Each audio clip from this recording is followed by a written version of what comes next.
نثار تیری چگل پگل پر ہزاروں عید ربیع الاول. بیٹھے بیٹھے شاہ ولی اللہ صاحب نے ازالۃ الخفا میں لکھا ہے حضور نے بیٹھے بیٹھے صحابہ سے فرمایا، کچھ لوگ بیٹھے رہتے تھے نا، کچھ لوگ زبردستی بوجھ بھی بنتے ہیں نا بعض لوگوں کی طبیعت پہ، تو کہنا پڑتا ہے ان سے کہ چلیں مہربانی کریں اب کوئی اور کام بھی کریں.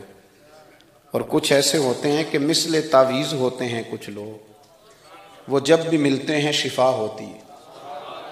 تو ایک دن سرکار نے فرمایا، حضرت انس بن مالک کہتے ہیں حضور نے فرمایا بھی سارا دن نہ بیٹھے رہا کرو، وقفے سے ملا کرو، وقفے سے محبت بڑھتی ہے، وقفے سے ملا کرو محبت بڑھتی ہے. کہتے ہیں حضرت ابو بکر صدیق بھی قریب بیٹھے تھے، وہ بھی سن رہے تھے. ظہر سے پہلے بات ہوئی تو حضرت صدیق اکبر ظہر میں آئے، نماز پڑھی اور چلے گئے. عصر میں آئے، نماز پڑھی اور چلے گئے. مغرب میں آئے، نماز پڑھی اور حضرت انس بن مالک کہتے ہیں ظہر کے بعد بھی حضور نے پوچھا ابو بکر نہیں آئے؟ دیکھ بھی لیا ہے، آئے بھی ہیں، لیکن فرمایا وہ تو نماز میں آیا تھا نا، ادھر نہیں آیا. عصر کے بعد پھر پوچھا ابو بکر نہیں آئے.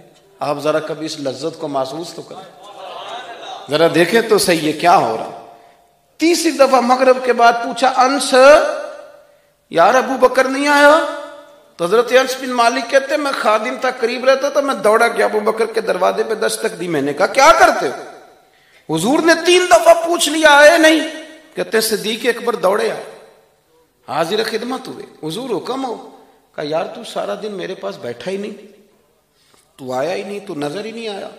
عرض کی حضور آپ نے تو فرمایا تھا وقفے سے ملا کرو محبت بڑھتی ہے.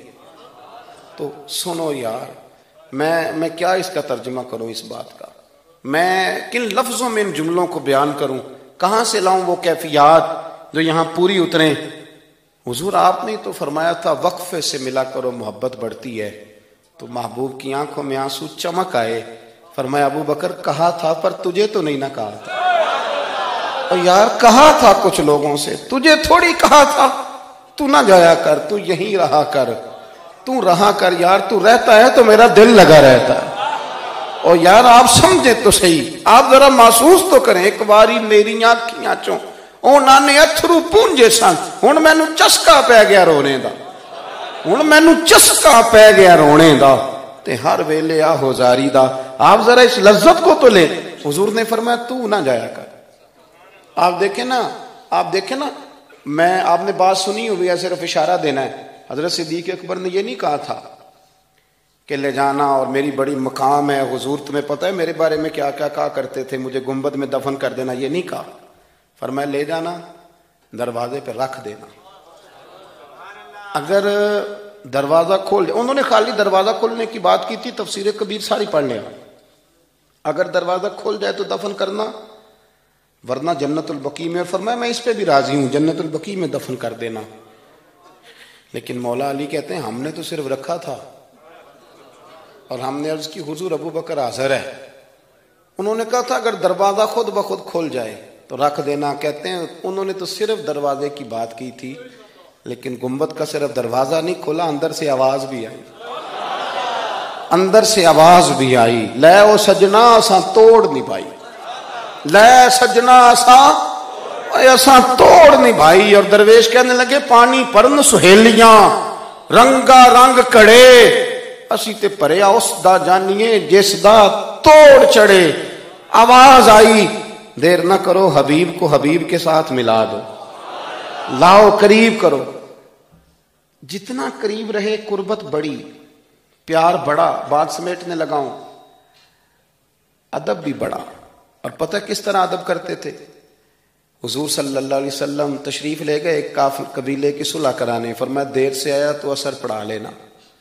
صحابہ کو پتا تھا کہ جب حضور نہیں ہوں گے تو جماعت کون کرائے گا. حضرت بلال نے اقامت پڑھی، صدیق اکبر نماز پڑھانے لگے. حضور تشریف لے آئے. لوگوں نے ہاتھ پہ ہاتھ مار کے حضرت صدیق کو بتایا کہ آ گئے ہیں حضور. اللہ کے محبوب کے لیے رستہ بن گیا، نماز کے بیچ میں رستہ بن گیا. صفیں توڑ رہے ہیں صحابہ، حضور کو رستہ دے رہے ہیں. صفیں ٹوٹتی رہیں پر نماز کسی کی بھی نہیں ٹوٹی. صفیں ٹوٹتی رہیں، نماز نہیں ٹوٹی. حضور پہلی صف میں پہنچ گئے تو جناب صدیق اکبر نے ایک قدم پیچھے ہٹایا. ہم نے سنا ساری زندگی یہی ہے کہ حکم آ جائے تو وہ ادب پر فوقیت رکھتا ہے. ایک قدم حضرت صدیق اکبر نے پیچھے ہٹایا تو حضور نے فرمایا ابو بکر نماز پڑھاؤ. انہوں نے ایک اور پیچھے ہٹایا, ابو بکر نماز پڑھاؤ. تیسری دفعہ نا حضور نے پھر حکم دیا تو وہ پچھلی صف میں آ گئے. وہ دور بیٹھے تھے خواجہ غلام فرید, وہ کوٹ مٹھن میں, کہنے لگے نماز پڑھا کہ میں تیں ول ویکھاں,